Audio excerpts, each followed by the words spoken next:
What up? We are here. So you can't see this phone, but these are my friends on Periscope. We are at Budo MMA. That's this place. We're going to talk about some Alistair Overeem versus Francis Ngannou, which is a killer heavyweight fight. Fucking love it. We're going to talk about that. Let me tell you, like, if you're like, hey, I don't know why you're wearing that outfit. Now, some of you, like, these are subjective things. Some of you be like, dude, that Kiss shirt is badass and this vest. Others are like, dude, come on, you're like almost a 50-year-old man. What are you doing? This is my personal YouTube channel. I shall wear this if I like. But also, my friends make this stuff. It's nonamesaint.com. And on Instagram, they're at nonamesaint because we have a show coming up, live show. It's called Robin Black Live, December 17th in Winnipeg. And I needed some cool shit. And so those guys set me up. But check them out if you like men's stuff and if you are a man or you like men's clothes and they like beat the shit out of this stuff in really cool ways. So, yeah, Francis Ngannou versus Alistair Overeem. Fuck, it's cool, right? This is very cool. Very, very cool. What's the first things that come to your mind? What are the first things? One has to be... Oh, by the way, this is a mic. For some reason, like 5 people sent me messages, and they're like, dude, why do you have a mic? It's fake. This is actually a mic. See? Isn't that weird? Why the fuck would I hold a fake mic? It's a good endorsement Yeah. for the SM50. The SM50 who? SM58. SM58. Yeah, it's so good it seems like I'm holding a fake mic. I would not hold a fake mic. Why the fuck would I do that? Anyways, fighting. That's what we're here. I've drank a lot of coffee today, for real. Oh, it's almost empty. That's a drag. So Francis Ngannou and Alistair Overeem. First thing comes to mind for me is experience, right? You think of heavyweights, you think of power, you think of guys smashing each other and taking each other out with big, huge shots, and you think in this case of experience. Ngannou started boxing. He apparently, as the story is told, apparently his father had a reputation as a badass, big, powerful street fighter, and that could be true, you know. And apparently that was something that he kind of gravitated towards and did quite naturally. And as he tells the story, and he decided to get into boxing to do something good with it. And it feels very real. This seems like a guy who wants to accomplish great things. And boxing is one of the beautiful things about combat sports, whether we're talking, the great... thousands of young Brazilians doing Brazilian Jiu-Jitsu, or people in Thailand coming up and fighting, or in Mexico, some of the great Mexican boxers. There are lots of stories about people who didn't have a lot happening in their lives and were incredibly poor, becoming successful and in some cases wealthy, and in most cases better people.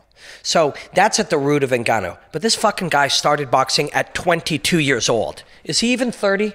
I think, and correct me if I'm wrong, but, and Mark I can see pulling up on his phone, but he's like either 29 or 30 years old.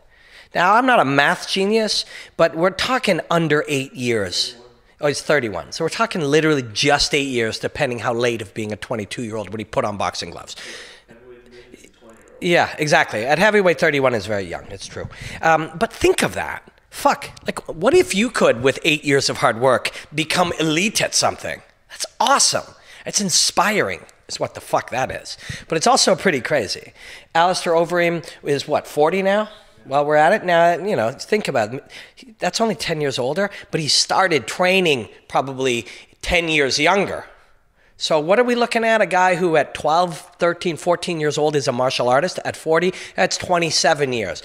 So no matter how you fucking rig the numbers, he's been training and fighting for 20 years longer than Francis Ngannou. 63 professional fights. Yeah, 63 professional fights that are recorded. When guys like that were fighting, there were many pro fights that didn't make your record. And we're hoping to sit down with Alistair Overeem in Detroit this week. Alistair or any of Alistair's friends or peeps that see this, we want to meet with you Wednesday or Thursday. We'll find you, sir. I'll send you a message, but we really want to sit down and chat with you in Detroit over food or coffee or whatever and shoot it. Because Alistair Overeem is a genius of combat. And think about what you have learned in those 63. And if I asked them, hey, how many do you think it really is? Because in the early times or semi-professional fights or real fights that were not recorded, if he said I fought 100 times, would anyone be shocked? Not at all. 100 times. Now, if you, let's say it's 75, just it's only a few that aren't recorded. For each of those, let's say he sparred in his life 10 human beings. There's 750 dudes he threw punches with. Yeah. Yeah, in the Netherlands, right? Fuck. You know, so start comparing and contrasting that. Young, driven, hungry, motivated man, driven to do something great. Beautiful story. For 7 or 8 years, he becomes great at what he does. And this other guy gathering knowledge and information. And it isn't, experience is very hard for us to explain. Most things are when you really think about it. We'll say anything. He's the more experienced. He's the veteran. We know that word. We know what veteran means. But what does it really mean? Oh, well, he's a veteran. What does that mean? Well, he's really experienced. What does that mean? Well, he's fought a lot. You know, he's learned a lot. He's gathered a lot of information. All of those things are true. But there's a comfort. There's a proficiency that happens when somebody becomes truly great at something. They do it so much, it is less stressful to do. So they're able to get even better. And how they learn, they get better at learning. Alistair, and this is not trying to be funny, or this is not trying to be rude, but when Alistair Overeem takes a shit, in the bowl is more fighting experience than most pro fighters. You know what I mean? Like, sitting in the bowl is more fighting experience than people with, like, you know, 8 or 10 fights. That's what he dumped that day. That's what Alistair Overeem shat. You know, because that's how fucking good he is. So all of that is true, and sometimes the way you see it, and we talk about this a lot, that the result and the outcome doesn't tell you the whole story. We're going to, within the next day or two, you'll see a Sergio Pettis versus Henry Cejudo thing up. We're going to talk about this a little bit more. The relationship of true skill. I don't know, maybe in Detroit we'll get to the karate hottie. Who's she fighting? Yeah, Tisha Torres. I love that fight too, actually. When you look at the karate hottie and you don't see experience, you don't really have the verbiage to exactly explain it, and you see her throw a hook kick and you see Stephen Thompson throw a hook kick, and you don't have the connection to it, they might look similar. But Stephen Thompson has fought another 100 times in kickboxing using that kick, and the knowledge and the awareness and it's like a sense. He can sense range and timing. It's a sensitivity that develops. It's feel, I guess would be the best way to say it. Overeem's fucking feel is like just off the charts. So I'm going to take, when I'm looking at Ngannou and how he can win, I'm going to take a very similar truth to how I was looking at, if you were an MMA fighter, a great MMA fighter, how could you possibly beat, a great, brilliant boxer? How could you beat Floyd Mayweather, right? You're an MMA fighter, an MMA champion. How could you beat Floyd Mayweather? He's too fucking good. He's got too good of sensitivity. His skills are so good that when people who don't know how to box pop in there, they can't do it. Overeem, in theory, is that to anyone on planet Earth who's been only training martial arts for 7 or 8 years. So what you have to attempt to do is figure out how your difference can be an advantage. So you behave in ways that Overeem doesn't expect, or you break rules in ways that most people won't. And this is not, again, this is not some theory of mine. This is the theory of all of the top coaches. And you talk to any fighter.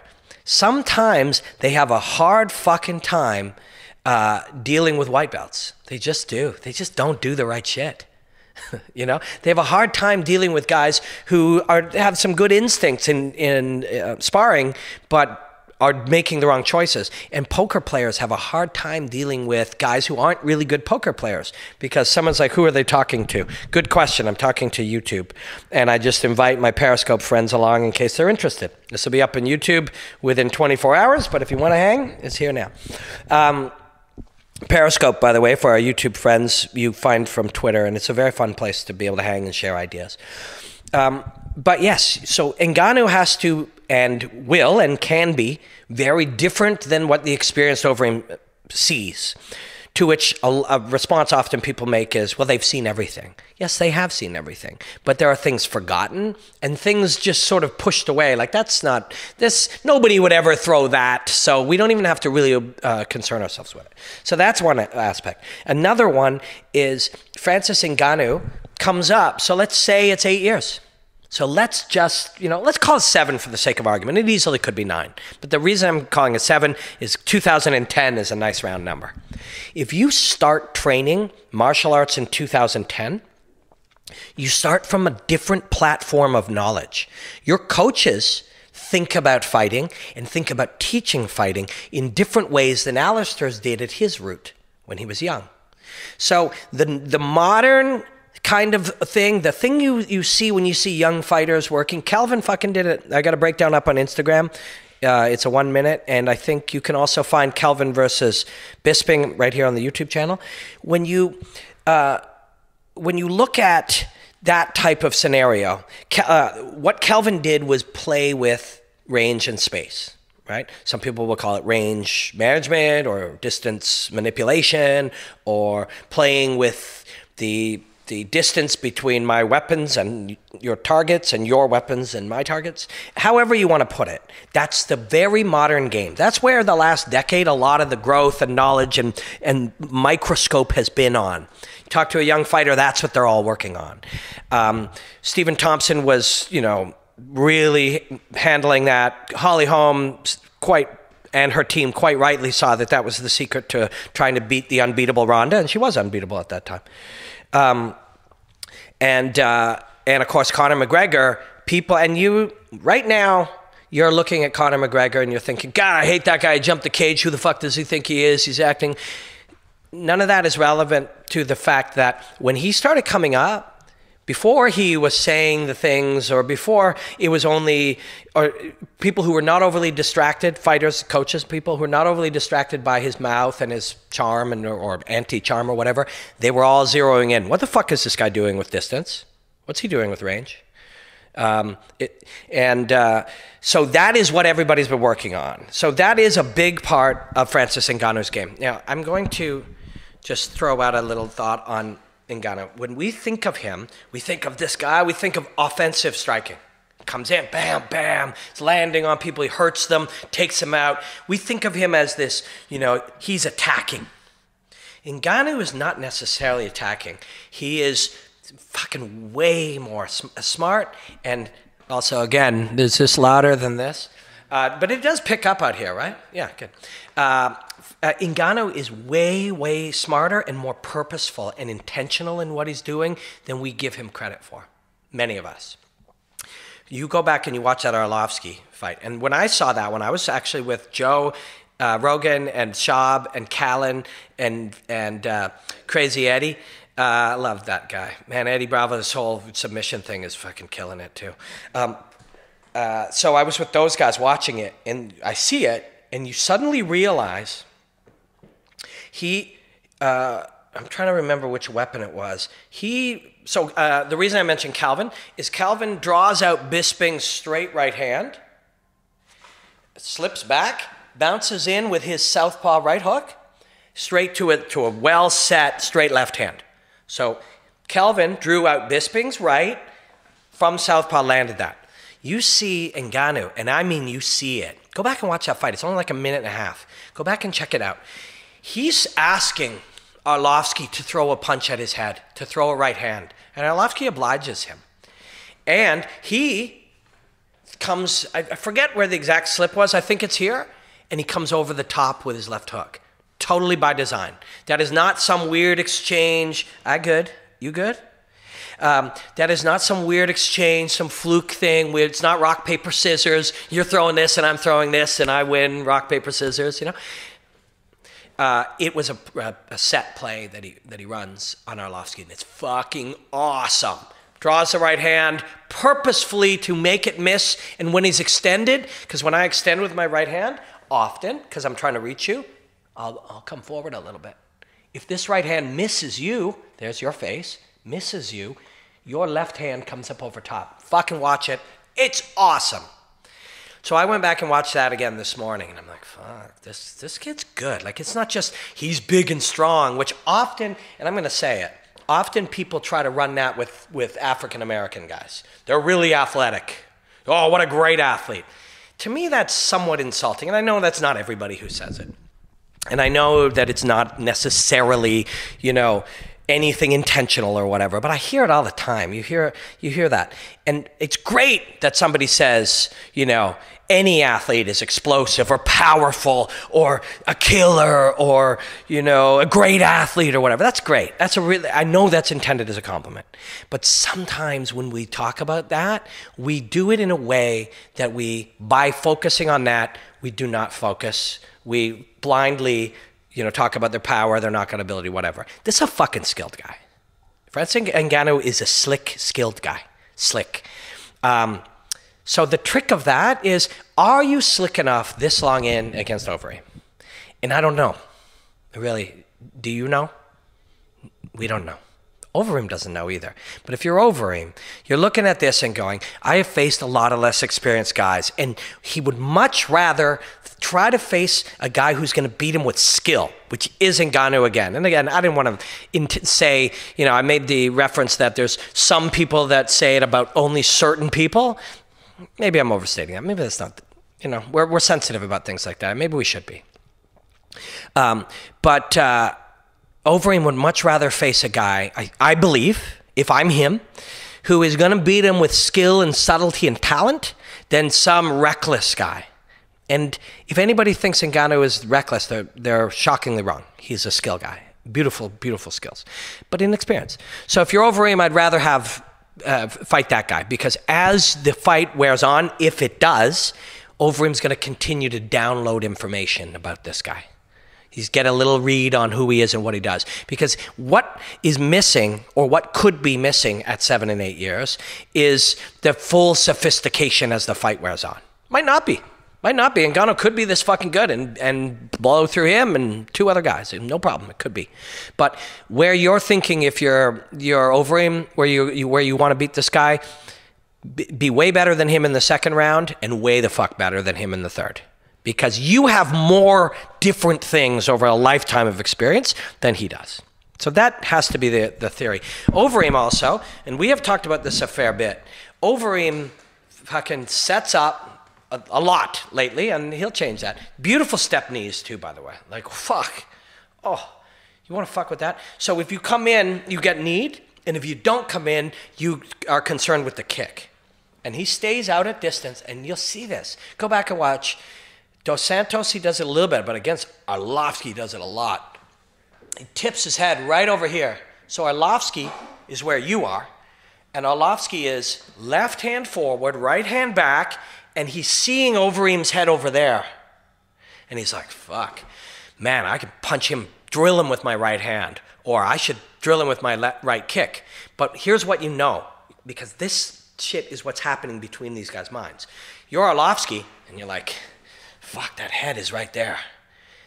And on some level, you're thinking, fuck, he's so good. His head isn't there by accident. He's put his head there. He's put his head there.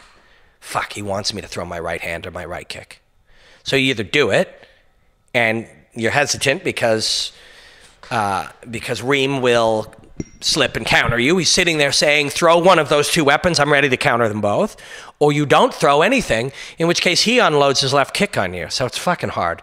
And he played that simple game a lot. But he has thousands of small ideas, systems, little combinations, little tricks. That's what you have over time. And if you're Ngannou and you have been drawing out fire and hurting guys, you want to get that going in the first round. But so if Ngannou's going to win, you expect that to be in the first 7 minutes and fucking taking out Overeem. And can you imagine that? Can you imagine that? Somebody pointed out to me the other day, Overeem has beaten 6 former UFC champions. Do you know that? Yeah, somebody points that out to me. Arlovsky, Dos Santos, fucking Brock, Frank Mir, Vitor was a champ. He beat Vitor twice. And Verdum. Twice, right? And he's been pretty good against Chuck and Pride. Yeah. Fucking 6 UFC champions? 6. Fuck. That's crazy. So he carries all that experience in against a young guy. But that kid can do it. He can fucking do it. It's a really cool fight. It's a really, really cool fight. And yeah, you will notice that I am exploring as much as I can the multiple different angles on these guys. And I love doing that. What can he do? What does he sometimes do? What possibilities are here? What happens if this? And I want to explore all of those things. And I find that by not leaning one way or the other, it allows it. So I know I've mentioned this a lot of different times in a lot of different ways, but I urge you not to sort of lean towards, I think this guy will do it, or, oh man, this guy's too good. As soon as you start thinking that way, oh, he's got too good of whatever, oh, he hits too hard, oh, this guy, as soon as you start doing that, you just look only for information to support your idea. If you just open your mind up and go, fuck, think about what we're going to see. Two different, very different humans, geniuses, talents, fighters, athletes, martial artists, and with a million possibilities. You'll enjoy that fight, I swear to you. But I love it. It's going to be great. Enjoy the hostilities, my friends.